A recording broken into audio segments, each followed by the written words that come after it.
कि अभिषेक का चमत्कार हम कहाँ तक वर्णन करें। अभी कुछ समय पूर्व की ही बात है, एक फोन मेरे पास आया कि महाराज श्री के मुखार बिंद से सांध्य धारा करवानी है, लास्ट स्टेज का कैंसर है, और वो तो सिर्फ यही चाह रहे थे कि सदगति हो जाए,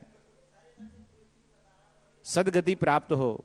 उन्होंने आशा छोड़ दी थी, लेकिन जैसे ही गुरुवर के मुखार बिंद से सांध्य धारा हुई, जगत पूज के मुखार बिंद से सांध्य धारा हुई, सभी लोग सोच रहे थे 1 घंटे 2 घंटे 3 घंटे 4 घंटे का समय है, लेकिन 4 घंटे व्यतीत गए, 16 घंटे व्यतीत हो गए, 16 दिन व्यतीत हो गए, लेकिन उनकी तबीयत में इतना सुधार आया कि यद्यपि अभी वो इलाज ले रहे हैं, लेकिन अब खतरे से बाहर है। तो इस जगत पूज्य के मुखार बिंद से उच्चारित सांध्य धारा का चमत्कार है। और मैं नहीं कह रहा हूं, सारी दुनिया कह रही है, मैं नहीं कह रहा। बुंदेलखंडी में कहावत है ना, हम नहीं कह रहे, दुनिया कह रही। सभी लोग कहते हैं कि यदि एक बार जगत पूज्य के मुखार बिंद से सिर्फ नाम उच्चारित हो जाए सांध्य धारा में, तो बड़ी बड़ी व्याधाएं क्षण मात्र में दूर हो सकती हैं। लेकिन गुरुवर एक बात और इससे आगे बोलते हैं, वो कहते हैं ये चमत्कार मेरा भी नहीं है, ये चमत्कार भक्तों का है, और भक्तों की भावनाओं का है। जिस भावना के साथ, जिस शुद्धता के साथ हम अभिषेक करेंगे, जिस पवित्रता के साथ, जिस विधि के साथ गुरुवर बता रहे हैं, जगह जगह जाकर के बता रहे हैं। अभी कुछ समय पूर्व अभिनव वाटिका, छोटी सी कॉलोनी है, वहां पे 11-12 घर हैं जैन समाज के। आप विश्वास नहीं करेंगे, वहां श्रावक श्रेष्ठी महायज्ञ नायक बोलियों के माध्यम से बने। 1,41,000 में और 1,31,000 में 2 महायज्ञ नायक बने। कॉलोनी छोटी सी, 4 यज्ञ नायक बने 51-51 हजार से, छोटी सी कॉलोनी, 12 घर की समाज, 11-12 घर की समाज, और 36 लोग श्रावक श्रेष्ठी बने। गुरुवर सोच के गए थे कि 10 मिनट में बस अभिषेक कराएंगे और आगे शास्त्री वार्ड है, शास्त्री वार्ड नहीं, शांतिनाथ मंदिर पगारा रोड वाला, वहां हम चले जाएंगे। लेकिन 10 मिनट की सोच करके गए थे, पूरे 3 घंटे वहीं व्यतीत हो गए। और पगारा रोड वालों का फिर आगे सौभाग्य जगह, वो हम चर्चा बाद में करेंगे। लेकिन देखिए, छोटे छोटे से मंदिरों में जब गुरुवर के मुखार बिंद से अतिशय बताया जाता है, तो अतिशय ऐसा होता है, ऐसा होता है, ऐसा होता है कि 12 घर की समाज में भी 2-2 महायज्ञ नायक, 4-4 यज्ञ नायक और 36-36 श्रावक सृष्टि निकल करके आ जाते हैं। भैया बाबूजी, तो ऐसे उस अभिनव वाटिका के अभिनव प्रयोग की हम चर्चा कर रहे थे। उसके बाद पगारा रोड पर भी जो 3 वेदियां हैं, जब तक गुरुवर के चरण नहीं पड़े थे, लोग सोच रहे थे महायज्ञ नायक मिलेगा कि नहीं मिलेगा, क्योंकि गुरुवर के पास ऐसी सूचना आई थी, भैया ये तो गरीबों का मंदिर है। लेकिन फिर ऐसे मिले कि तीनों वेदियों पर होड़ लग गई। कहीं 50 नाम हैं, तो कहीं 40 नाम हैं श्रावक सृष्टि में, और कहीं 36 नाम हैं। लाइन लगानी पड़ रही है। महायज्ञ नायक भी 1,11,000 से ऊपर के ही मिले, यज्ञ नायक 4-4, 5-5, 6-6 हो गए। तो ये गुरुवर का चमत्कार है, ये गुरुवर के मुखार बिंद से उच्चारित शब्दों का चमत्कार है। हम तो हमेशा कहते हैं, गुरुवर भी बोल देते हैं कि इस मुख से जो निकलेगा, यदि गुरुवर हवा में भी लाठी घुमाएंगे ना, धुएं में भी, तो किसी ना किसी ठौर पर सही पड़ेगी ही पड़ेगी। गुरुवर ने अभिषेक की महिमा जब से गानी शुरू की है, जहां जहां गुरुवर गए हैं, जहां मंदिर में 2 लोग अभिषेक करने वाले नहीं मिलते थे, आज तो वहां लाइन लगा के लोग खड़े रहते हैं कि मुझे अभिषेक करने को मिल जाए, और राशियां भी समर्पित करते हैं। चाहे चांदखेड़ी हो, चाहे अपना बिजौलिया पारसनाथ हो, चाहे हमारे सांगानेर के आदिनाथ बाबा हो, चाहे चमलेश्वर पारसनाथ हो, जहां जहां गुरुवर के चरण गए, वहां पर असीमित कालीन भक्तांबर भी, असीमित कालीन शांति विधान भी, शांति धारा इत्यादि बोलियों के माध्यम से की जा रही है। और एक भी दिन ऐसा खाली नहीं जाता कि जो बिना बोली के शांति धारा होती हो, और लाखों में वो बोलियां जाती हैं। तो ऐसे शांति धारा का महात्म्य बताने वाले, अभिषेक का गंधोदक का चमत्कार बताने वाले जगत पूज्य के मुखार बिंद से हमें तीर्थ चक्रवर्ती निर्यापक श्रवण मुनि पंगो श्री सुधा सागर जी महाराज के मुखार बिंद से साक्षात, टीवियों तो हम सुनते रहते हैं, अभी भी मैं बोल रहा हूं, आप लोग टीवी पे सुन रहे होंगे। देखो, टीवी पे सुनने का और साक्षात सुनने का एक अलग ही आनंद होता है। तो जो सुन पा रहे हैं गुरुवर को, जगत पूज्य की सन्निधि प्राप्त कर पा रहे हैं, वो जीव वास्तव में धन्य है। धन्य है ऐसे भव्य जीव जिनको गुरुवर का आशीष सामने मिल रहा है, साक्षात आशीर्वाद प्राप्त हो रहा है। तो ऐसे जो भी महानुभाव शांति धारा का अभिषेक का महात्म्य जानना चाहते हैं, गुरुवर ने जैसा कि सबसे कहा है कि भैया जो कुंभकर्ण हैं उनके लिए हम कुछ नहीं कह सकते, लेकिन घर वालों से तो बोल रहे हैं ऐसे कुंभकर्ण को भी कल जगा देना। और कल सभी को वर्धमान कॉलोनी के खासकर रहवासी जो हैं उन्हें ठीक 6:15 बजे वहां पहुंचना है और अभिषेक की सारी क्रियाएं पुनः एक बार गुरु के मुखारबिंद से आपको आगे जो अभी तक समझा दिया उसके आगे समझाया जाएगा, आप उसका लाभ आपको प्राप्त करना है। तो मैं अभिषेक के चमत्कार के बारे में बता रहा था। कुछ ही क्षणों पश्चात गुरुवर की चरण रज पांडाल में पड़ने वाली है। सभी लोग धैर्य का परिचय दें। मैं चर्चा कर रहा था अभिषेक के चमत्कार की। तो यह अभिषेक का ही चमत्कार है कि अनेक व्याधियां हमारी दूर हो जाती हैं। बोलिए गुरुनान गुरु आचार्य ज्ञान सागर जी महाराज की, आचार्य गुरुवर विद्या सागर जी महाराज की, आचार्य गुरुवर समय सागर जी महाराज की, तीर्थ चक्रवर्ती निर्यापक श्रवण मुनिपुंगव श्री सुधास सागर जी महाराज की, सुधास सागर जी महाराज की, सुधास सागर जी महाराज की, आरिका रत्न उपशांतमती माता जी की, चुल्लक रत्न गंभीर सागर जी महाराज की, चतुर्विधि संघ की, चतुर्विधि संघ की। हे गुरुवर, हे गुरुवर, नमोस्तु गुरुवर, नमोस्तु गुरुवर, नमोस्तु गुरुवर। जो पीछे खड़े हैं वो सभी अलग हो जाएं।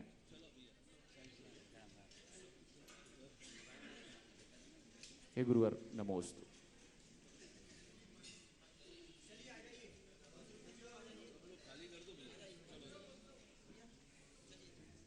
महानुभाव, समस्त महानुभाव से अनुरोध है शीघ्रता से अपना स्थान ग्रहण करें। गुरुवर की अमृतमयी वाणी का जो भी रसास्वादन करना चाहते हैं, हम सकल दिगंबर जन समाज सागर की ओर से अनुरोध करते हैं गुरुवर के चरणों में कि हे गुरुवर, अपनी अमृतमयी वाणी से हम सभी अज्ञानी जनों का अज्ञान तिमिर दूर करने की कृपा करें। नमोस्तु गुरुवर, नमोस्तु गुरुवर, नमोस्तु गुरुवर। जय श्री ओम नमः सिद्धेभ्यः, जय श्री ओम नमः सिद्धेभ्यः। सर्वमंगल मांगल्यम सर्वकल्याणकारकम प्रधानम सर्वधर्माणां जैनम जयतु शास्त्रम। पंच परमेष्टि भगवान की, आचार्य श्री गुरुवर कुंद महाराज की, आचार्य श्री गुरुवर विद्यासागर महाराज की, परम पूज्य 108 निर्यापक श्रवण जगत पूज्य मुनि पुंगव श्री सुधा सागर जी महामुनिराज की, मुनि संघ की।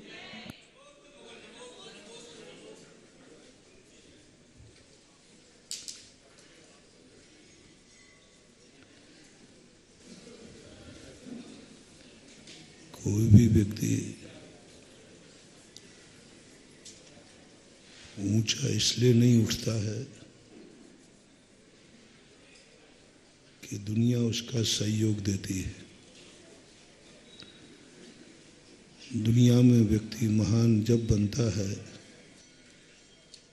जब वो दुनिया का सहयोग देता है।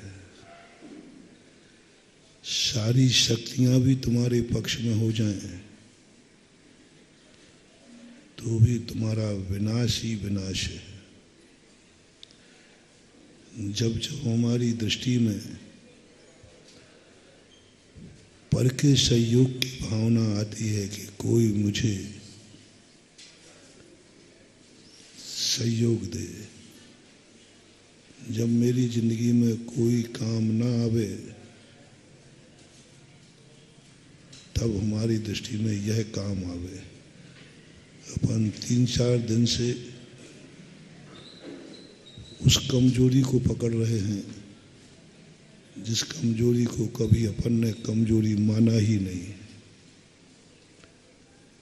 वह मुझे अच्छा लगा, अच्छा लगता आ रहा है। हर व्यक्ति हमेशा एक ही बात सोचता है, जब मेरी जिंदगी में विपत्ति आवे कोई ना कोई मेरा सहयोग दे, चार लोग मेरे साथ खड़े रहें, मेरे दुख को बांटे, मेरे दुख को शेयर करें, मेरा सहयोग करें। मुझे हवाओं की जरूरत पड़े उस समय हवाएं चलें, मुझे धूप की जरूरत पड़े उस समय धूप निकले, मुझे पृथ्वी की जरूरत पड़े तो मुझे प्लाट मिले,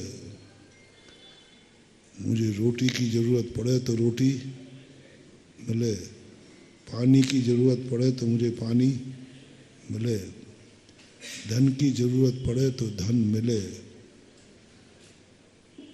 सहारे की जरूरत पड़े तो सहारा मिले। ये इतनी सारी इच्छाएं अपनी हैं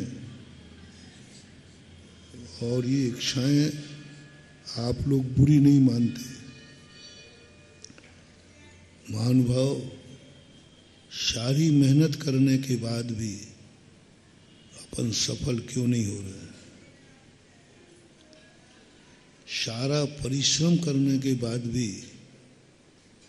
हमारी जिंदगी में कोई ना कोई प्रतिकूलता बनी रहती है। यदि प्रतिकूलता ना भी बने तो भविष्य का डर लगता है कि कल ना आ जाए। व्यक्ति कुछ तो अपने अतीत में किए हुए अपराध की सजा से दुखी है, क्योंकि वे कर्म हमने बांध लिए और वो मुझे दुख दे रहे हैं। लेकिन कई लोगों के सुख का उदय है, अशुभ कर्म का उदय नहीं है। वे दुखी नजर आ रहे, भैया तुम क्यों दुखी हो? बोले ये सुख कल चला ना जाए। एक 5 किलो के सोने की ढिल्ली, 5 किलो सोना अटैची में है तो उसे तो अच्छी नींद आना चाहिए, क्योंकि उसका आज के समय 5 किलो तो मायना रखता है, लेकिन वह भी नहीं सो रहा है। एक वह नहीं सो रहा है जिसके पास कौड़ी भी नहीं है, एक वह नहीं सो रहा है जिस पर 5 किलो का सोना है। अब क्यों नहीं सो रहा वो? उसको एक ही डर है, कहीं चला ना जाए। बल्कि सबसे ज्यादा दुखी कौन है? जिसके पास कौड़ी नहीं है वो तो फिर भी एक आध झपकी ले लेगा, लेकिन जिसके पास 5 किलो है उसको तो नींद आती नहीं। अनादिकाल से इस जीव की यही दशा हो रही।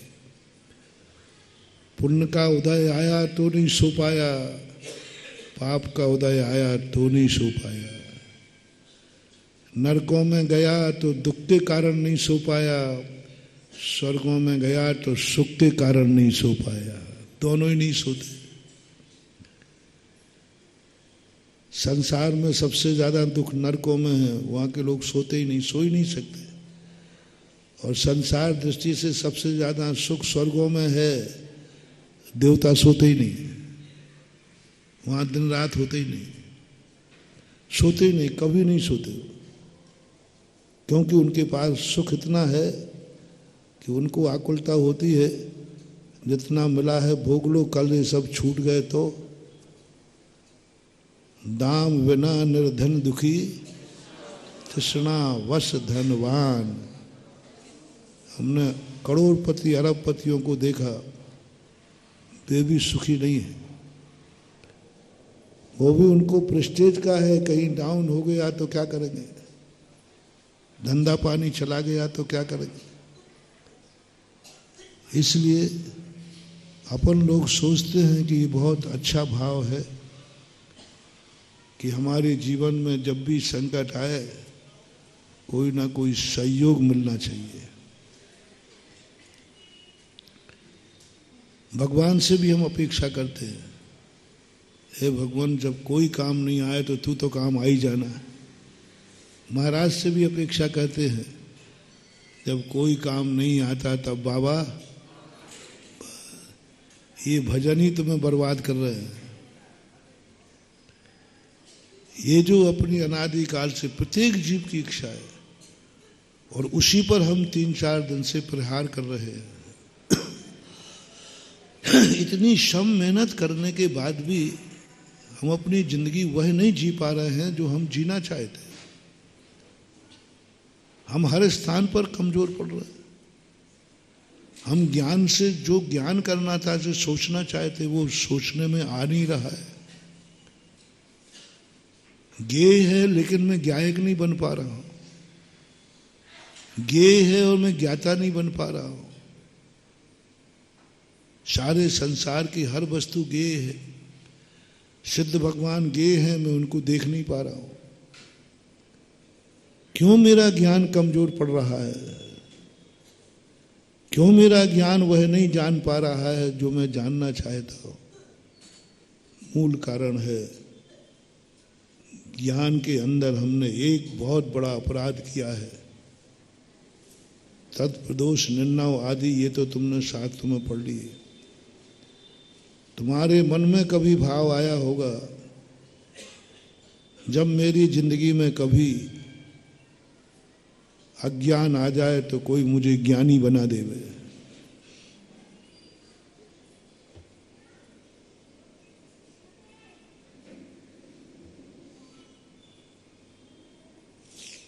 जब मैं भटक जाऊं तो कोई मुझे रास्ता दिखा देवे। जब मेरा ज्ञान काम नहीं करे कोई मुझे ज्ञान दे देवे। ये भावना अपन ने की, परिणाम ये निकला कि हमारा ज्ञान असमर्थ हो गया। हमारा ज्ञान असमर्थ हो गया। मैंने कहा था ना, मोटिवेशन कहता है तुम अपने आप को हतोत्साहित कर रहे हो। तुम पहले ही से कह रहे हो कि यदि मेरी जिंदगी में कभी ज्ञान नहीं मिले तो कोई मुझे ज्ञान दे देना। यही तो गलती की थी रामचंद्र जी ने, यही तो गलती की थी कई महान पुरुषों ने। जैन दर्शन के अनुसार 2 मित्रों में एक बात हो गई कि जो पहले मरण करके जन्म लेगा, यदि वो वहाँ कहीं भटक जाए तो जो स्वर्ग में है वो आकर के उसको रास्ता दिखाएगा।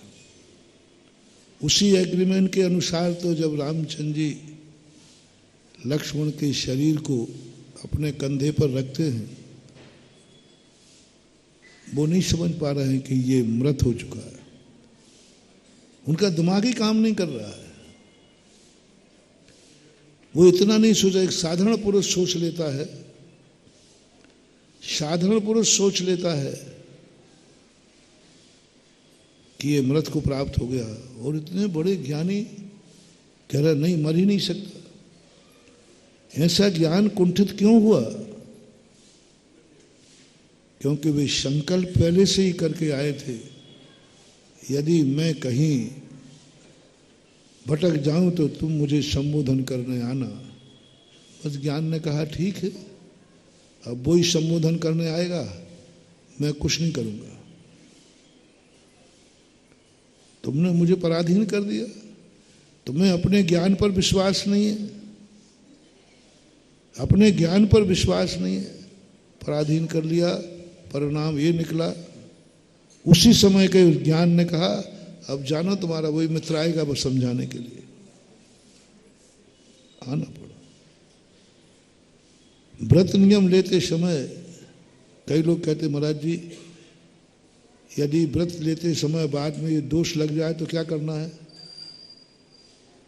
गया काम से। अब वो व्रत में दोष लगेगा ही लगेगा, क्योंकि लेते समय तुम्हारे मन में भाव आ गया। गाड़ी से बाहर निकल रहे हो, स्टार एक्सीडेंट हो गया तो अब हो गई होगा। अरे भाई रास्ते में पंचर हो गई तो क्या करोगे? पाना रख लिया कि नहीं? बस खत्म हो गया। टोकना एक बहुत बड़ी चीज है। देखो गाड़ी अच्छे से चलाना, गया काम से। तंत्र विद्या कहती किसी ने टोका है क्या? अब कहीं ना कहीं गाड़ी बहकेगी, क्योंकि पहले ही टोक लगी कि देख सावधानी से चलाना, तू बहुत उद्दंड है, बहुत तेज चलाता है। ये सारे उपदेश उस समय मत दो जब वो घर से कदम बाहर निकाल रहा है। ये उपदेश उस समय दो जब घर में बैठा हुआ है। उस समय ये भाव मत लाओ कि कहीं एक्सीडेंट हो गया तो। नकारात्मक परिणाम आने ही नहीं चाहिए। जब घर में बैठा है उस समय समझाओ, देख गाड़ी तेज नहीं चलाना चाहिए, ठीक से गाड़ी चलाना चाहिए, तू बहुत उद्दंड है, जो कहना है उस समय कहो। लेकिन जिस समय जाए तो पॉजिटिव थिंकिंग दो, नहीं इसके हाथ से कभी एक्सीडेंट होगा ही नहीं, होगा नहीं, ये गलत हो ही नहीं सकता। पॉजिटिव दो। नकारात्मक देने से हमारी खुद की शक्तियां रूठ जाती है, खुद का ज्ञान रूठ जाता है कि जब मैं भटक जाऊं तो तुम मुझे संबोधन करना। जब मेरे लिए कोई गलत मार्ग पर जाऊं तो तुम मुझे सही मार्ग पर लाना। जाओगे तो वो लाएगा, लाएगा, लेकिन जाने की नीयत तुमने पहले तय कर दी है।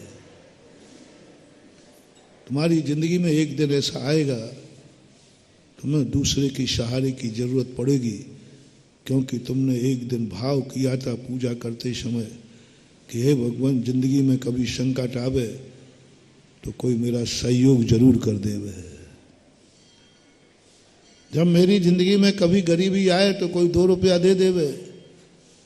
जब मैं बीमार हूं तो हे भगवान इतना करना। बीमार से नहीं बचा सकते हो तो मत बचाना, कम से कम दवाई मिल जाए ये तो आशीर्वाद दे दो। अब तुम बीमार होगे पक्का है। बीमार होना निश्चित है, क्योंकि तुमने दवाई मांग की है अभी स्वस्थ अवस्था में। बीमारी के बाद मांगते तो अलग है, तुमने कब मांग लिया? जब स्वस्थ थे कि हे भगवान जब कभी बीमार हो तो कम से कम दवाई तो मिल जाए। अब बीमार होना पक्का है। भगवान मेरा एक्सीडेंट हो तो हो जाए, लेकिन 108 नंबर की गाड़ी जरूर तुरंत आ जाए। बस वो एक्सीडेंट होगा, 100 नंबर 8 गाड़ी भी आएगी, ये भी पक्का है। लेकिन वो एक्सीडेंट का कर्म तुमने बांध लिया। किसी भी चीज में जब जब हम पर प्रत्यय की अपेक्षा करें पहले से, हमारी शक्तियां हमसे नाराज हो जाती है, हमारा कर्म हमसे नाराज हो जाता है। व्रत लेते समय, मुनि दीक्षा लेते समय इतना भाव आ जाए कि यदि मैं महाराज बना, खड़े होके हाल लेना है, पैर टूट गया तो महाराज जी क्या करूंगा? बस वो टूटेगा भी और जुड़ेगा भी। उस समय तुम्हारे लिए सबसे बड़ा, बहुत बड़ा मोटिवेशन है बंधु। जल्दी समझ में नहीं आएगा। हर व्यक्ति यही कहेगा महाराज जी ये तो सब व्यक्ति कहता है, बेटा चाहता है माँ मेरी उंगली पकड़ के चलाए। सब चाहते, हम भगवान का सहारा चाहते। भक्तियों में कहा है नहीं त्राता, नहीं त्राता, नहीं त्राता, सब कहा है, सब है। यही तो कमजोरी मैंने पकड़ी। यही तो हमारे चिंतन में आया कि आखिर मैं कहाँ कमजोर पड़ रहा हूं। हम पहले से ही घड़ी में अलार्म भर के सोए हैं। अब तुम पहले उठ ही नहीं सकते जब तक अलार्म नहीं बजेगा। बीच में नींद खुलेगी तुम उठोगे नहीं, नहीं अभी 3 नहीं बजे होंगे तभी तो अलार्म नहीं बजा है। अब तुमने अपने उठने का जो स्वतंत्रता है वो किसके हवाले कर दी? सोने के पहले ही कर दी। सोने के पहले ही कर दी कि हमें 4 बजे है, घड़ी उठा देना। अब तुम्हारी नींद खुल ही नहीं सकती जब तक अलार्म बजेगा तब उठोगी, क्योंकि तुमने सोते समय किया। और आप बिना अलार्म के सो करके देखिए, एक दिन मुझे 4 बजे उठना है, ठीक, जल्दी नहा धोकर मंदिर जाना है, महाराज जी अभिषेक विधि सिखाएंगे, आप ये करके सो जाना। आप ठीक 4:05 पहले आप उठ जाएंगे। आपकी आत्मा कहेगी इन्होंने मेरे ऊपर विश्वास किया है, ज्ञान कहेगा मेरे ऊपर विश्वास किया है, इनको अपने ज्ञान पर विषय चिंता मत करो, मैं 4 बजे उठूंगा। ज्ञान कहेगा मेरे ऊपर विश्वास किया है। अब वो ऐसे ही 4 बजे उठाएगा जैसे घड़ी 4 बजे उठाएगी। आप अपनी जिंदगी किसको सौंप रहे हैं, बस वही आपका भविष्य है। आप अपनी जिंदगी अपने हाथ में रखना चाहते हैं या किसको सौंपना चाहते हैं? आप अपनी जिंदगी की हर खुशी किसके अधीन करना चाहते हैं? आपकी हर वस्तु की निधि किसके अधीन करना चाहते हैं? जिसके अधीन करोगे वही तुम्हारे लिए सुखी कर पाएगा। यदि तुम सोचते हो कि मेरी जिंदगी हवाओं के आश्रित रहे, सदा मुझे ऑक्सीजन मिलती रहे, तो आपकी जिंदगी ऑक्सीजन पे ही चलेगी।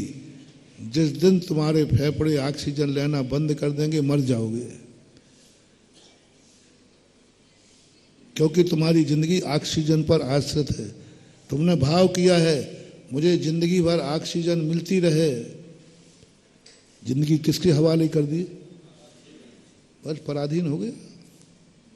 आएगी जिंदगी में वो दिन जब तुम ऑक्सीजन को तरसोगे।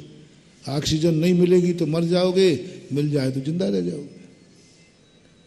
तुमने हवाले कर दिया अपनी जिंदगी कि बस कम से कम इस दुनिया की जमीन में एक प्लाट तो मेरे लिए होना चाहिए रहने का, बस रह जाओ। प्लाट मिल जाएगा तो जमींदार, नहीं मिला तो फुटपाथिया। फुटपाथिया जमीन की आश्रित तुम्हारी मलकियत, तुम्हारा सुख एक प्लाट है, तुम्हारा सुख एक मकान है तो ठीक है, नहीं तो नहीं। महावीर ने यही तो कहा है, बेटा कभी तुम अपने एक मकान एक प्लाट के कारण अपने आप को सुखी मत करना। अपनी जिंदगी का सुख एक छोटे के प्लाट के अधीन मत करना। आप लोग कहते भाई बस महाराज एक छोटा सा प्लाट मिल जाए, छोटा सा बंगला मकान बन जाए, सुखी है। मत करना महानुभाव, बहुत खतरनाक चीज है। पराधीन हमने भाव कर दिया, एक प्लाट और मकान के अधीन हमने अपनी खुशी कर दी, खुशी कर दी। और पराधीन इतना खतरनाक होता है, उसको पता चल जाए कि इसकी खुशी मेरे अधीन है, वो नशा डालेगा। उसको मालूम चल जाए कि इनकी खुशी कब है, मेरे अधीन है, अब वो नचाएगा, अब बनाएगा तुम्हें फुटपाथिया वो, और रोते रहना, करम फूकते रहना, मेरी क्या किस्मत है, एक प्लाट भी मेरे पास नहीं है, एक मकान भी मेरे पास नहीं है। मत करना रे महानुभाव, अपनी जिंदगी की खुशी कभी एक प्लाट और टुकड़े पे मत करना। मेरी जिंदगी मेरे हाथ में है। स्वचतुष्टय की एक खोज की जैनाचार्यों ने, स्वचतुष्टय की एक खोज की, बहुत बड़ी खोज। कौन बनाता है ये महान आत्माएं, कौन बनाता है भगवान, कौन बनाता है शक्तियों को? मंत्र तो मुझे आज तक शास्त्रों में नहीं लिखा जिस मंत्र को फेरने से लोगों की शक्ति बढ़ जाती है।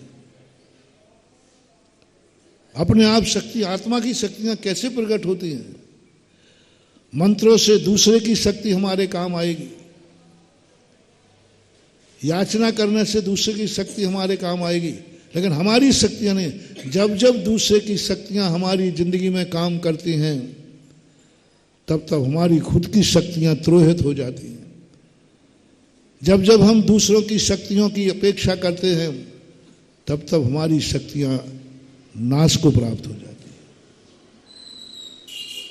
इसलिए उन्होंने कहा कि नहीं, तुम अपनी जिंदगी का सुख जमीन के आश्रित मत करना। इसलिए तुम जिंदगी में देख लो, मुनिराज के पास प्लाट है, बोलो, मकान है, और मैं खुश हूं तुमसे ज्यादा। अरे भाई, जिसके पास मकान नहीं हो, प्लाट नहीं हो, उसको कभी सुखी देखे ही नहीं, वो तो किस्मत फोड़ता दिखता है। मेरी क्या किस्मत, ये दुनिया में आया लेकिन एक प्लाट भी नहीं है, घर में बैठे हुए क्या चर्चाएं कर दी। महाराज आपका भगत होकर के भी, हाँ कह दो, वो तो जो कहना है तो कहना ही है। इतनी पूजा पाठ कर रहा हूँ, इसे कर रहा हूँ, आपका भगत होकर के भी अभी इतना भी नहीं है कि मेरे पास एक प्लाट हो। बहुत बड़ी भूल कर रहे महानुभाव। अपनी जिंदगी एक टुकड़े के पृथ्वी के अधीन हो जाए अपनी सुखी नहीं, अपनी आत्मा पर विश्वास करो। हे आत्मन, मैं किसी पर पदार्थ के सद्भाव अभाव में खुश नहीं रहूंगा, बस तू मेरे साथ है और मुझे यह ज्ञान होता रहे कि मैं आत्मा हूं, मेरा ज्ञान दर्शन मेरे साथ है और मेरी वस्तु मेरे पास है, इससे बड़ा सुख मुझे नहीं हो सकता है। तो जाओ, तुम्हें कोई सुख नहीं। हम लोग क्यों सुखी हैं? क्योंकि हमने कभी संकल्प ही नहीं किया कि एक प्लाट हो तब मैं सुखी रहूंगा, एक मकान हो सुखी, क्योंकि मैं तो स्वयं चतुष्टय से सुखी हूं। अब प्लाट हमें दुखी नहीं कर सकता, कर ही नहीं सकता, क्योंकि हमने संकल्प ही नहीं किया, हमने जिंदगी पर को सौंपी ही नहीं, भावना भी नहीं की। हम लोग क्यों अंतराय उपवास में सुखी रहते हैं? क्योंकि हमने अपनी जिंदगी रोटियों को सौंपी ही नहीं है। मैं कभी कल कहा था ना, साधु कभी भाव नहीं करता रोटी मिल जाएगी तो ठीक, नहीं मिली तो तुम गड़बड़ करते हो, रोटी नहीं मिले तो रो पड़ोगे। अब रोटी कहेगी बेटा इसको रुलाओ, मजा आ रहा है। क्योंकि रोटी मिलेगी नहीं और रोए बिना इस संसार को हंसती हुई जिंदगी अच्छी नहीं लगती, रोती हुई जिंदगी अच्छी लगती है। दूसरा रोता है, कर्म हंसता है, बोले मजा आ रहा है और रुलाओ, क्योंकि रोटी मिलते ही हंस जाएगा और नहीं मिली रो जाएगा। ज्ञानी कहता है सुन ले रे कर्म, मैं रोटियों का गुलाम नहीं हूं, रोटी मिलना मेरा सुख नहीं है, नहीं मिलेगी तो भी मैं उतना ही सुखी रहूंगा जो मिलने वाले से ज्यादा रहूंगा। अब रोटी कहती है इसको कोई दुखी कर ही नहीं सकता। अब उसकी शक्ति इतनी जाग जाएगी, इतनी जाग जाएगी कि रोटी नहीं मिलेगा तो भी उसके चेहरे पर उदासी नहीं आएगी। अभाव में कैसे इनके कर्म नहीं रुला पाए, शेर नहीं खा रही है, आग लगी है, टुकड़े टुकड़े किए जा रहे हैं, इनको दुख नहीं हो रहा है? यहां तो मच्छर काट जाए तो प्राण निकल जाते, थोड़ा सा कांटा लग जाए तो छींक निकल जाती है। ओहो, कैसे उनके अशुभ कर्म, इतना अशुभ कर्म उदय में आ रहा, शेलनी मांस लौंच लौंच कर खा रही है, फिर भी चीख नहीं निकली। क्यों? आदमी वो भी हैं, चेतन वो भी हैं, कुछ नहीं महानुभाव। उन्होंने अपनी संकल्प शक्ति में अपनी जिंदगी का सुख कर्मों को नहीं सौंपा कि पुण्य कर्म मुझे सुखी कर देगा। संसारी व्यक्ति क्या कहते हैं, हे भगवान पुण्य का उदय बना रहे तो कृपा हो जाएगी, है ना? तुम्हारा सुख किसके अधीन हो गया? पुण्य के अधीन हो गया। ये पुण्य तुम्हें नचा डालेगा, क्योंकि पुण्य को पता चल गया कि मेरे उदय के बिना ये सुखी रहेगा नहीं, वो नचाएगा, वो रुलाएगा, वो तरसाएगा, क्योंकि उसको मालूम चल गया कि तुम्हारा सुख मेरे अधीन है। जैन दर्शन कहता है नहीं, इसलिए वृत्ति को सबसे पहले कहा तुम अपनी तेरी जिंदगी तेरा सुख कहीं पुण्य के अधीन तो नहीं है? तो कहीं पुण्य कमाने के लिए तो मुनि नहीं बना है। तो जा, मैं तुझे सुखी नहीं कर सकता।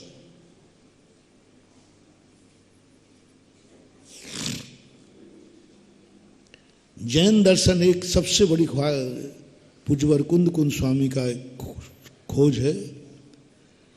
तुम्हारा सुख किस में है, बस इतना सा जवाब चाहिए। तुम दुखी हो? बोले हाँ। किससे दुखी हो? तुम्हें सुख चाहिए? हाँ।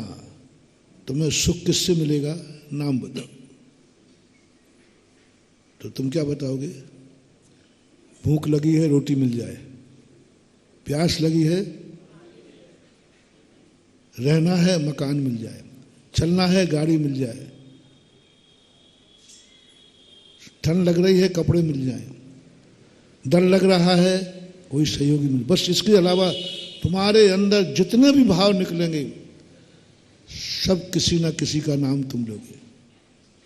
भगवान मिल जाए ये कहोगे, भगवान मिल जाए तो फिर मुझे कोई डर नहीं, गुरु मिल जाए तो मुझे कोई डर नहीं, बेटा कहता माँ मिल जाए तो मुझे कोई डर नहीं, मैं सुखी हो जाऊंगा।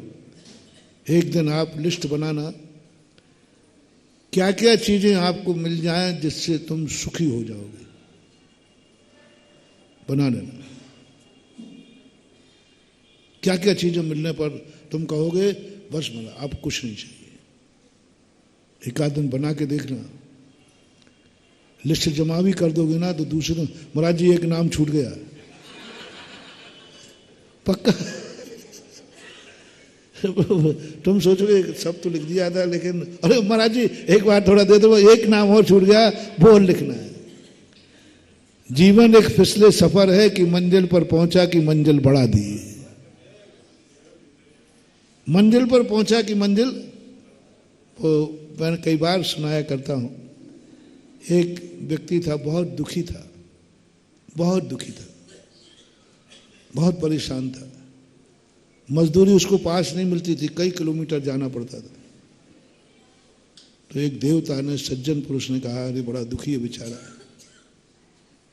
तो बोले भाई तुम बहुत दुखी हो? बोले हाँ बादशाह साहब बहुत दुखी हो, मजदूरी मिलती तो इतने किलोमीटरों दूर मिलती है, वहां तक जाते जाते थक जाता हूं, फिर मजदूरी करता हूं और फिर थका हुआ लौटता हूं, क्या चाहते बोलो? दया आ गई। बोले साहब कुछ नहीं चाहिए, बस एक आज साइकिल मिल जाए तो, साइकिल मिल जाए। ज्यादा दुखी आदमी की मांग ज्यादा नहीं होती, भूखे आदमी की मांग ज्यादा नहीं होती, जो दूसरों के ऊपर आश्रित रहता है उसकी मांग ज्यादा नहीं होती, क्योंकि वो बहुत दुखी था, ज्यादा नहीं मांग सकता, वो मांग ही नहीं सकता क्योंकि उसकी सोच ज्यादा होती ही नहीं। गरीबों को, दुखियों के लिए लोग जल्दी वरदान क्यों दे देते हैं? भिखारी से पूछो क्या मांगेगा, बोलो कुछ नहीं मांग सकता, वो दुखी आदमी है। दुखी आदमियों को कभी भी कुछ दे दो तो वो थोड़े इसमें संतोष, बस इतना हो जाए, क्योंकि वो दुखी है। एक बार बीरबल की बात हुई, बीरबल ने कोई अपराध कर दिया, तो राजा साहब ने कहा कि देखो अपराध तो हुआ। बोले सर जी हुआ। बोलो तुम मेरे मंत्री हो, बोलो तुम क्या चाहते हो, तुम्हारा न्याय किससे कराया जाए,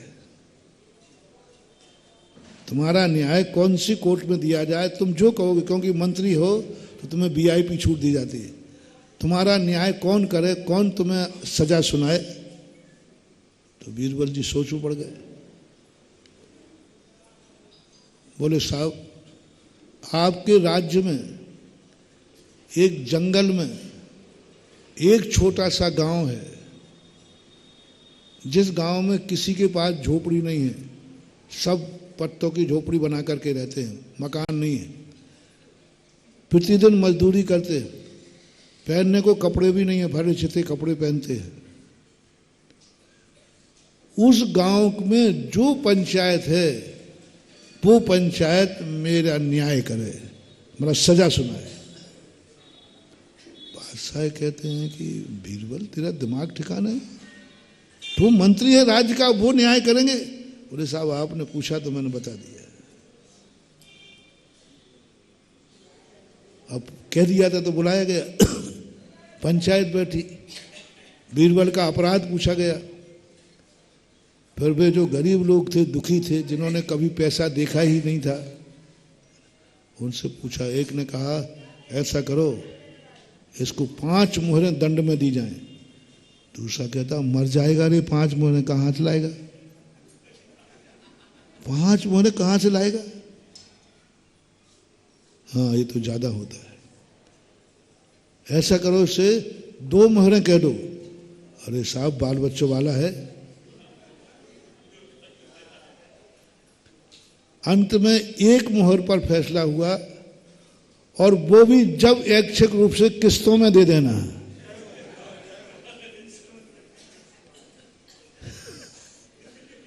सुना दिया साहब इन्होंने अपराध किया है, कोई बात नहीं, अपराध सबसे होते हैं, 1 मोहर है, वो भी जल्दी नहीं देना है, सुविधा अनुसार देना है। पंचायत चली गई। बादशाह बीरबल से पूछते हैं, बीरबल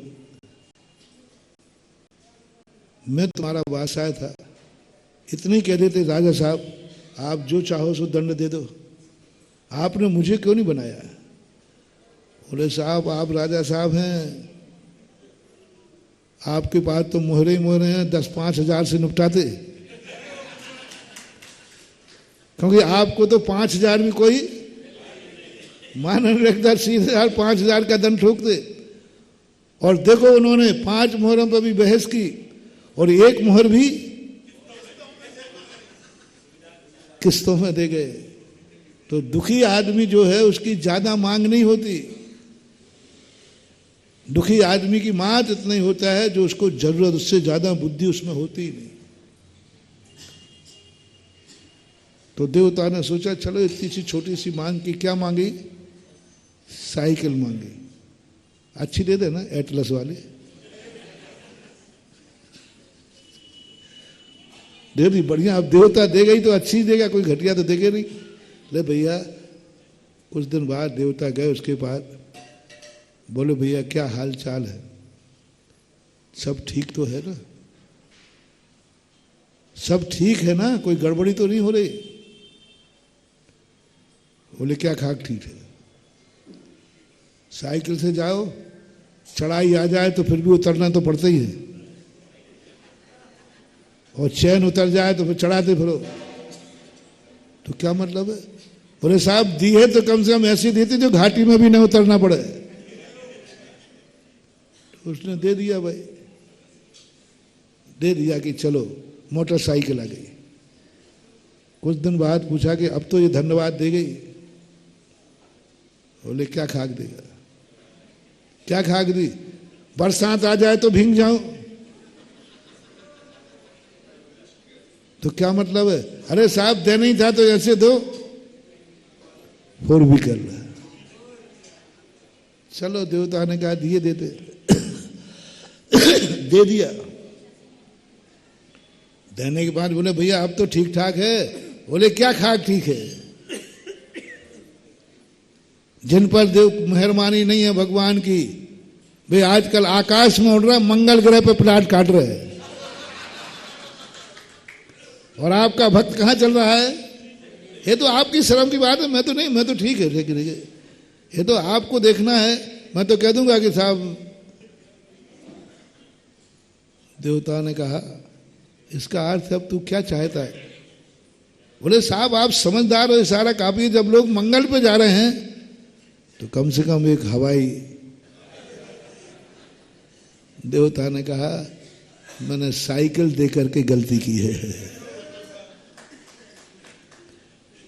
जीवन एक फिसले सफर है, मंजिल पर पहुंचा की मंजिल बढ़ा दी। यही हो रहा अपनी जिंदगी। हम कहीं विराम नहीं ले पा रहे हैं। हम मांग करते हैं, हम कहते हैं तो बस उतना ही मांग पाते हैं, पर उसके बाद ये नहीं कहते अब आगे कुछ नहीं। महाराज आप इतना दे दीजिए, फिर बात की बाद में देखेंगे। और धर्म कहता है एक बार संकल्प कर लो, तुम्हें कितना चाहिए, क्या चाहिए। लेकिन हम तो उतनी मांग पाते हैं जितनी हमारी जरूरतें होती है। इसलिए दुखी आदमी का मांग ज्यादा नहीं होती है, लेकिन दुखी आदमी पर एक बार तुमने करुणा कर दी तो तुम्हारा खजाना खाली हो जाएगा, उसकी इच्छा पूरी होने वाली नहीं। इसलिए कहीं तुम्हारी जिंदगी में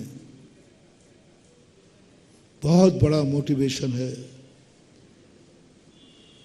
हमारी जिंदगी में हमें कुछ जो कुछ मिलना है किसके अधीन मिलना है। पुण्य की भी इच्छा नहीं, मुझे नहीं चाहिए कुछ भी नहीं।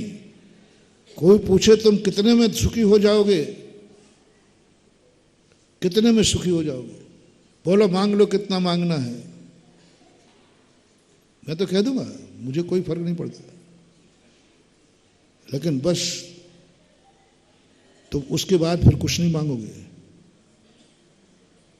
मांग लो क्या मांगना है, क्योंकि मैंने पहले ही कह दिया तुम सब दुखी बैठे हो।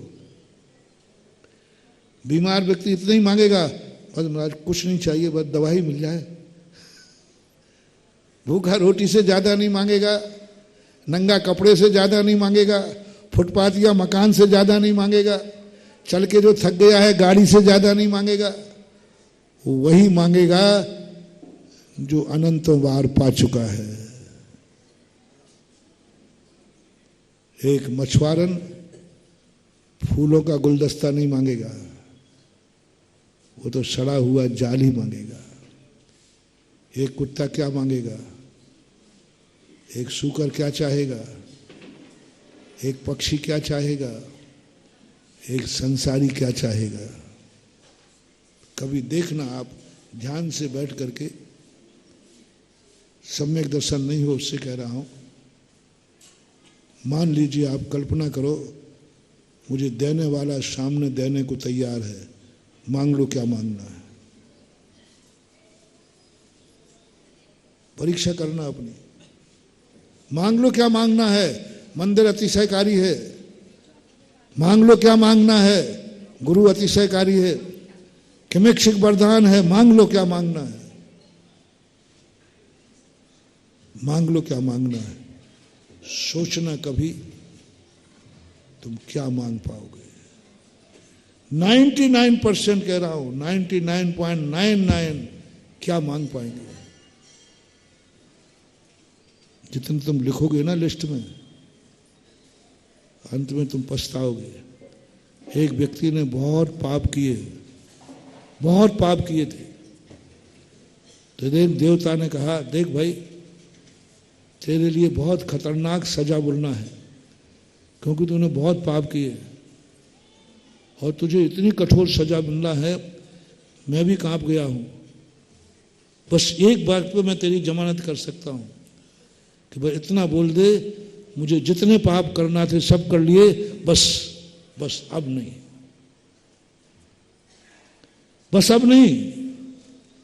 जो करना था मैंने सब कर लिया, बस अब इतना सा बोल दे, बस मैंने जो करना था सब कर लिया, अब मेरी कोई इच्छा नहीं। इतना बोल दे, मैं तेरी जमानत करा दूंगा और दुर्गति से बचा लूंगा। अब इससे ज्यादा और क्या सरल उपाय बता दो भाई। तुम्हें सजा माफ कराने का इससे सरल उपाय क्या है। ये भी नहीं पूछा कि भाई तूने पाप क्यों किया, जो किया सो किया, बस इतना बोल दे, बस मुझे जो करना था मैंने, अब कुछ नहीं करना। इतना सा शब्द बोलना है। बोल अंगला भाव तेरा शहीद दिलवा दूंगा। तो क्या बोलता है, बोले साहब यदि वरदान ही दे रहा है तो एक दे दो। इस बार मैंने पाप थोड़े लेट शुरू किए थे, अगले भाव में थोड़ा जल्दी शुरू करूं। इस भाव में पाप थोड़े लेट शुरू किए थे, अगले भाव में थोड़ा जल्दी शुरू करूंगा। देवताओं ने कहा अब तुझे कोई नहीं बचा सकता। अतीत माफ किया जा सकता है, भविष्य नहीं। अतीत माफ किया जा सकता है। हमने बहुत देखे, अतीत के पापियों के पाप माफ करते हुए बहुत देखे। भक्तांबर में आया कि अनादिकाल के बंधे हुए कर्म क्षण भर में भगवान तेरी भक्ति से नाश हो जाते हैं। जैसे रात भर का फैला हुआ अंधेरा सूर्य की किरण करते ही नाश हो जाता है। ये लिखा, रात भर का अंधेरा सूर्य की किरण निकलते ही। इसलिए हे भगवान, जन्म जन्म के जो कर्म बांधे हैं, तेरा नाम लेते ही वे सारे पाप माफ हो जाते हैं। अतीत माफ हो सकता है। अंजन चोर ने एक ही कहा, तू कौन है? चोर है, बहुत पाप किए थे। बोले अब क्या करना है? बस जो करना था कर लिया, अब मैं जन्म जन्म तक ये पाप दोबारा नहीं करूंगा। मोक्ष के दरवाजे खुल गए। डाकुओं ने जब आत्मसमर्पण किया, सारे अपराध क्या अपराध किए थे इन डाकुओं ने, गिनती है? फूलन देवी के अपराध मालूम क्या थे? पूरे गांव को खड़ा होकर के भूंग दिया था। फांसी के अलावा कोई रास्ता नहीं था। कानून ने माफ कर दिया। मात इसलिए जो हुआ है उसको भूल जाओ, आगे का क्या विचार है, बस मुझे जो करना था कर लिया, आगे मैं कभी भी इस प्रकार का भाव भी नहीं करूंगा। माफ कर दिया गया और उसी डाकू को सांसद का टिकट दिया गया और उसी मोहल्ले से, उसी एरिया से जीती जहां पर उसने मौतें की थी, लोगों ने उसे सांसद बना दिया, जीती वो। इतनी बड़ी पाप करने के बाद जीत गई। लोग भूल गए जनता के उसके अत्याचार, कितने अत्याचार, बहुत खूंखार दस्यु थी वो, बहुत खूंखार। सब लोग भूल गए, जिता दिया। कानून भूल गया, टिकट दे दिया। बात किस पर? जो किया है बस उसके लिए हम विराम करते हैं। अतीत माफ किया जा सकता, भविष्य नहीं। और तुम्हारी स्थिति यह है कि जो अनंतों बार कर चुके हो उसी को फिर करने की इच्छा रखोगे। तुम्हें किमिक्षिक वरदान दे दिया जाए। राजस्थान में एक बिजोलिया है। एक बार एक झाड़ा लगाने वाला व्यक्ति था, वो झाड़ा लगाते थे, तो उनके रानी साहब को सांप ने या किसी ने कुछ भोग गया, तो उसने जहर उतार दिया। राजा इतना खुश हुआ कि तू जितनी जमीन इस राज्य में सुबह से शाम तक नाप लेगा, चाहे घोड़े से नाप, चाहे पैदल से नाप, जितनी जमीन नाप लेगा मेरे राज्य में, वो सारी जमीन तेरे नाम होगी। बोल किस पे बैठ के नापना चाहता है? तो घोड़े पर बैठ के। अब मंत्री जी घबरा गए कि घोड़े पे बैठ करके तो सारा राज्य नाप लेगा। तो मंत्री ने कहा, हे मूर्ख बुद्धू, घोड़ा तो तू कभी बैठ जाएगा। मांग ले कि राजा साहब मैं आपकी पालकी में बैठ करके नापना चाहता हूं। राजा साहब की पालकी कब मिलेगी? अब बुद्धिहीन तो बुद्धिहीन होते। उनका बात तो सही है, पालकी बैठ कर करा है, जितनी नाप कर लौट के आ जाओगे उतनी जमीन तुम्हारी है। अब मंत्रियों ने वो पालकी चला दी, कराहों से कह दिया कितने कहे, धीरे धीरे चल रहा। मंत्री तो कराए के थे, धीरे धीरे चलना। और धीरे धीरे चला करके नदी किनारे पालकी करारों को भेज दिया। बस उसने 10-50 बीघा जमीन नाप पाए दिन भर में। और अंत में ये और हो गया, वो कहता साहब थोड़ा और, बोले साहब लौट जाओ, जितना आने में लगा है उतना ही, यदि नहीं लौटे तो। वो कहता साहब एक और थोड़ा सा स्थान और दिख रहा है। करते करते शाम हो गई। बोले साहब आउट, तुम भी बार बार लिस्ट जमा कराओगे, महाराज एक नाम और लिख दे, एक रहेगा नाम है माई बाप दे ही रहे हो, फिर वो तुम्हें फिर जमा करा दे। अब महाराज जी देखो आप, हम तो गलतियों के पुतला हैं, जिंदगी तुम मांगते मांगते निकल जाओगे। बस कभी लिस्ट के नीचे 2 लाइनें खींचना है, बस। अब इससे आगे हमें कुछ नहीं चाहिए। कुंद भगवान ने कहा पहले यह शब्द बोलो, तुम कैसे सुखी? कुछ भी नहीं, पुण्य भी नहीं, पुण्य का उदय भी नहीं। वो दुर्भाग्यहीन कहलाता है जो भगवान को पाकर के भी पुण्य मांगता है, व्रतों से पुण्य मांगता है, पूजा से पुण्य मांगता है, हर चीज से कहता है मुझे पुण्य चाहिए। बंधुओं तुम्हारी शक्तियां, पुण्य मिलेगा लेकिन शक्तियां खत्म हो जाएगी। रावण की इतनी शक्ति जाग जाती कि वो केवल ज्ञानी बन जाता। लेकिन उसने कहा हमारा सुख हमारी आत्मा में नहीं है, हमारा सुख तो 3 खंड के राज्य में है। सोने की लंका मिल जाए। पूछा गया क्या चाहते हो? 3 खंड का राज हो, सोने की लंका, जिस समय जो चाहो वो मिलना चाहिए, ऐसी निधि मिल गई। मुनि था वो। आपन लोग भी कितनी बड़ी गलती करते हैं। मंदिर में भी, गुरुओं के पास भी, मुनि बनने के बाद भी पुण्य की इच्छा नहीं करना बहुत खतरनाक चीज है महानुभाव। पुण्य की व्यापार करे और लाभ की इच्छा ना करे, कैसे संभव है? व्यापार करे और लाभ की इच्छा, रोटी बनाए और खाने की इच्छा, पैसा हाथ में हो और खर्च करने का भाव ना, आंख मिले और देखने का भाव ना आए, कान मिले और सुनने का भाव ना आए, धन मिले और खर्च करने का भाव ना आए, बहुत कठिन है, बहुत कठिन है। रोटी बनावे और खाने का भाव नहीं आवे, क्या महाराज आप बात कर रहे हो? तो बनाई काहे को है? बस यही तो चमत्कार है। रोटी बनावे और खाने का भाव नहीं आवे। फिर रिपीट करो। रोटी बनावे खाने का भाव नहीं आवे, बल्कि मुनिराज को खिलाने का भाव आवे। बस इतनी तो बात। भूखे व्यक्ति से आहार क्यों दिलाया जाता, मुझे पहले समझ में नहीं आती थी। अरे भाई खा पी करके फिर महाराज को पड़गावे। अरे खड़े होना है, और कोई महाराजों को ज्यादा टाइम लगता है तो उतनी देर तक वो भूखा बैठा रहा है, चक्कर आ जाए नहीं। बहुत बड़ा मन। क्यों? खाने के बाद मुनिराज को आहार देने में क्या आपत्ति है?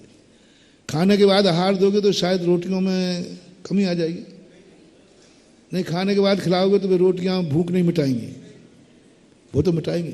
क्यों? यही तो जैन श्रावक कहता है, बनाया है मैंने अपने लिए, बनाया है मैंने, लेकिन मैंने खाने के लिए नहीं बनाया, मैंने तो खिलाने के लिए बनाया है। बाद में बच जाएगा तो खा लूंगा।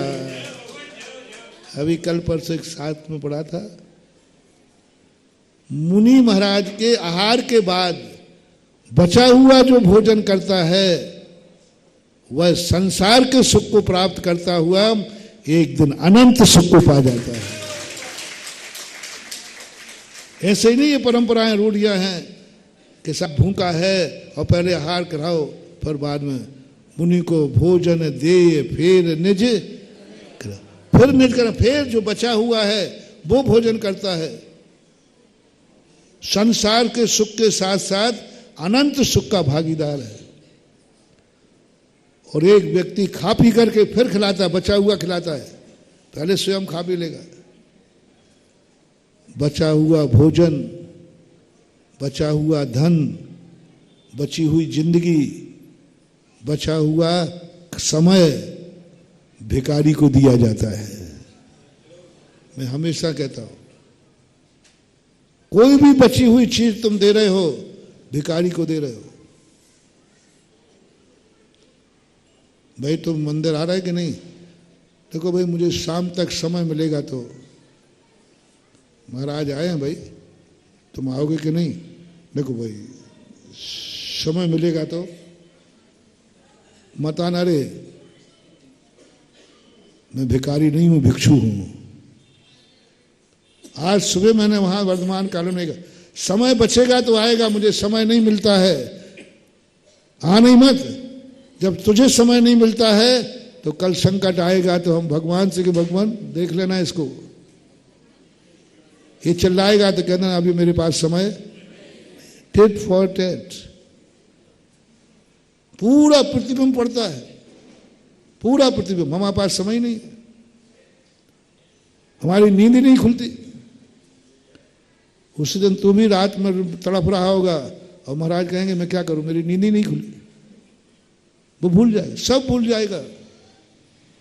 ये संकल्प करो कि बचा हुआ समय नहीं प्रभु तेरे लिए, तू भिखारी नहीं है। बचा हुआ समय पुरुषों के लिए नहीं है, भिखारियों के वचन नहीं है।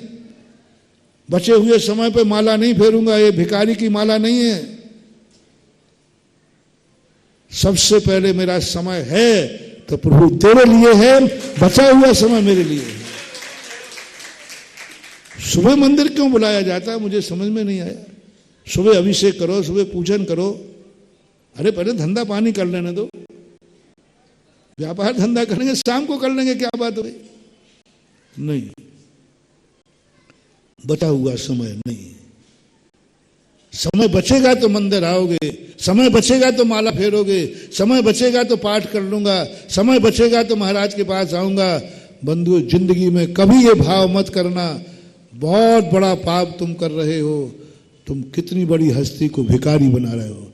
बचा हुआ समय दीन दुखियों को दिया जाता है, बचा हुआ समय दरिद्रों को दिया जाता है, बचा हुआ समय गरीबों को, भिखारियों को दिया जाता है।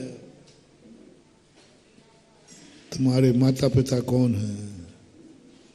मम्मी पापा से भी मत बोलना, मम्मी पापा देखो मैं नौकरी पे जा रहा हूँ, बेटा कभी तो आ जाना, हाल ही में देखो मम्मी मुझे समय मिल जाएगा तो। कभी नहीं बोलना। अपने पूज्य पुरुषों से, पुण्यहीनों से फिर भी आप बोल दो कि समय बचेगा तो मैं आ जाऊंगा। जो तुमसे अधिक पुण्यवान है, बड़े हैं, कभी मन में भाव मत लाना कि समय बचेगा तो आ जाऊंगा। नहीं, पूज्य पुरुषों का वरदान चाहिए। नहीं, सबसे पहला समय आपके लिए है, बचेगा तो दुनिया के लिए है। चक्रवर्ती सुबह से मंदिर पहुंचता था, क्यों? भगवान सारा समय आपके लिए, आपके पास से बचेगा तो फिर दुनिया के लिए समय दे दूंगा। आपके पास समय के बाद बचेगा तो धंधा पानी कर लूंगा, फिर परिवार के साथ बैठ जाऊंगा। सबसे पहला समय किसके लिए? जो ये विचार करके देता है कि सबसे पहला समय भगवान के लिए है, समझ लेना उसकी जिंदगी का मंगल हो गया, शगुन हो गया। ऐसे ही भोजन बनाया है सबसे पहले किसके लिए? त्यागी वृत्ति के लिए, साधु के लिए, बस वो भोजन प्रसाद हो गया। वैष्णव दर्शन में कहा सबसे पहला किसके लिए? बचेगा तो भगवान को भोग लगा देना। ये परंपरा है कि पहले भोग लगाता है, बचा हुआ स्वयं खाता है। ऐसे ही धन कमाया है, पंचकल्याणा हो रहा है, कोई दान हो रहा है, देखो भाई दूंगा दूंगा दूंगा। वो बेटी की शादी करना है, वो एक मकान बना लिया है, थोड़ा सा बैंक का क्या है लोन वो देना है, उसके बाद बचेगा तो फिर देखो, फिर तो तुम तो जानते हो मेरा तो दान मत देना रे। जो ऐसा कह देते हैं मैं उसको अपशगुन मानता हूँ, तुरंत कह देता हूँ कमेटी से, कल के दिन आएगा दान, कभी ले मत लेना। ये मंदिर भिखारियों का नहीं है, जो भिखारी बनाएगा। बचा रहेगा, हमें इतने खर्च हैं, इसके बाद बचेगा तो महाराज सब दान में देना ही है। करना क्या है? सब दान में ही देना है महाराज, बस इतने खर्चे निपट जाए। मत करना रे महानुभाव, मत करना ये पाप। कम देना, लेकिन सबसे पहले मैं अपनी कमाई का भाग दान में दूंगा। बचा रहेगा तो बेटी की शादी करूंगा। बचे हुए से गृहस्थी चलाओ, बचे हुए से बेटी की शादी करो, बचे हुए से मकान बनाओ, बचे हुई रोटी खाओ, तो एक दिन तुम परमानंद को प्राप्त हो जाओगे। और आगम की बात, पहले सबसे पहले आज 1 करोड़ बचा है, बाद में आप 10 लाख दान दोगे, खर्चा करने के बाद महाराज जी बचेगा, बहुत फायदा रहेगा। ज्यादा खर्च नहीं है, 50-60 लाख का खर्च है। इनकम कितनी हुई? 1 करोड़ की। तो महाराज बाद में दूंगा तो 40 लाख मिलेगा दान में, बस मुझे खर्च कर लेना दो पहले 60 लाख, मुझे 40 लाख नहीं चाहिए। इनकम हुई है उसमें से 1 लाख ही पहले दे दो, बस जाओ तुम्हें जो करना हो जो करो।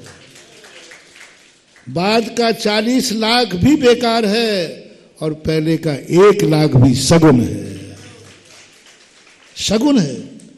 बाद में तुम कितने ही महाराज को भोजन करा दो तो सगुन नहीं है, और भोजन करने के पहले महाराज को करा दो तो ये सगुन बन जाता है, प्रसाद बनता है। प्रसाद बनाओ जिंदगी को, जिंदगी को प्रसाद बनाना है तो जो सुबह उठते समय मिले वो प्रातः काल का सबसे पहला समय भगवान को दो, गुरु को दो, धर्म को दो, माला को दो, तुम्हारी जिंदगी प्रसाद बन जाएगी। फिर तुम जिंदगी नहीं जी रहा, प्रसाद में मिली। भोजन करने के कराने के बाद खाओ, प्रसाद बन जाएगा। धन दान देने के बाद भोगो, वो धन भी प्रसाद बन जाएगा। गाड़ी आई है, लो गाड़ी को प्रसाद बनाओ। सबसे पहले गाड़ी किसी तीर्थ क्षेत्र की यात्रा करेगी, सबसे पहले गाड़ी गुरु महाराज के दर्शन करने ले चलेंगे। लो पहले, महाराज गाड़ी तो है लेकिन पहले मैं थोड़ा घूमने जा रहा हूं, फिर बाद में चलेंगे। नहीं, पहले वो गाड़ी प्रसाद बन जाएगी। क्या बात है। एक छोटा सा धनवान व्यक्ति दुर्गति में चला जाता है और 6 खंड का अधिपति, कितना परिग्रह, कितने करोड़ हल थे, खेती थी, कितना आराम परिग्रह था, 96,000 रानियां थी, क्या संसार की भोग विलासता थी। फिर भी लोग उसको कहते हैं कि बताते वो मोक्ष लगे, और तुम्हारे पास एक झोपड़ी भी नहीं है तो भी गारंटी नहीं। क्या बहुत बड़ी चीज महानुभाव भरत चक्रवर्ती के जीवन में महापुराण में आया। 3 कार्य सामने आए। एक भगवान का केवल ज्ञान हुआ, दर्शन को जाना है। दूसरा पुत्र की उत्पत्ति हुई, मुंह देखने जाना है। तीसरा चक्र रत्न की उत्पत्ति हुई कि उसको वेलकम करने जाना है। 3 कार्य सामने। मिथ्या दृष्टि होगा, अज्ञानी होगा तो कहेगा भगवान का बाद में दर्शन करूंगा। पहले बेटे का भी नहीं, चक्र रत्न का। 18 कोड़ा कोड़ी सागर वर्ष के बाद चक्र रत्न मिलता है। कितने दुर्लभता से मिलता है। वो नाराज हो गया, बिला गया तो बेटे का मुंह पहले देखेंगे। भरत चक्रवर्ती कहता है नहीं, आज धर्म का मौका आया है। उठते ही सबसे पहला समय भगवान के दर्शन के लिए होगा, सबसे पहले।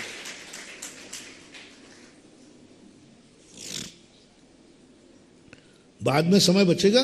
मंत्रियों ने कहा साहब देखो वो चक्र रत्न है, बिला गया तो। बोले बिला जाए, 3 मौके मुझे मिले हैं, पहला मौका किसको? सवाल इसका नहीं कि तुम तीनों को जाओगे, पक्का है।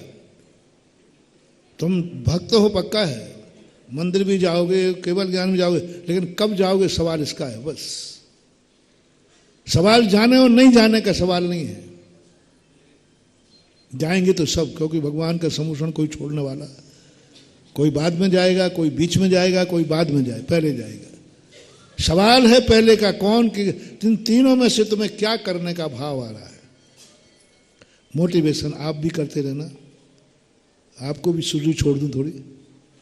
महाराज की उसी दिन आगवानी है, उसी दिन तुम्हारे घर में बारात है, अकेले बेटे की शादी है, और उसी दिन एक व्यापारी ने कहा है 10 साल का पुराने उधारी मैं आज चुकाने आ रहा हूं, सेठ जी दुकान पे मिलना।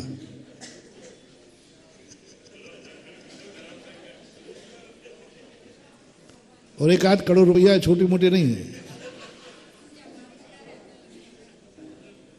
अब तुम निर्णय करो 3 में से तुम्हारा क्या करने का भाव। उसी दिन महाराज जी भी आ रहे हैं। कई लोग हमारे से कहते महाराज जी हम कहीं प्रवेश कर, तो महाराज जी 2 दिन बाद करो ना प्रवेश। उन्हें क्यों भैया? अरे हमारे यहाँ अध्यक्ष जी के यहाँ शादी है। मैंने कि बस हमारा प्रवेश उसी दिन है।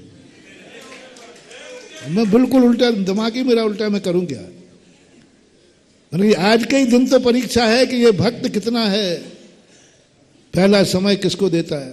अब इन 3 में से 1 करोड़ रुपया 10 साल से आना नहीं था, और मैं कहा सेठ जी आज दुकान खोलना, मैं हिसाब करने आऊंगा। और उसी समय बारात भी आई है और महाराज जी भी आ रहे हैं, दोनों का समय एक है। फैसला करो, तुम्हारा पहला निर्णय किसका। इस कार्यक्रम के पुण्यार्जक थे श्री कंवरलाल जी महावीर प्रसाद जी, पाटनी, मदनगंज, किशनगढ़, राजस्थान।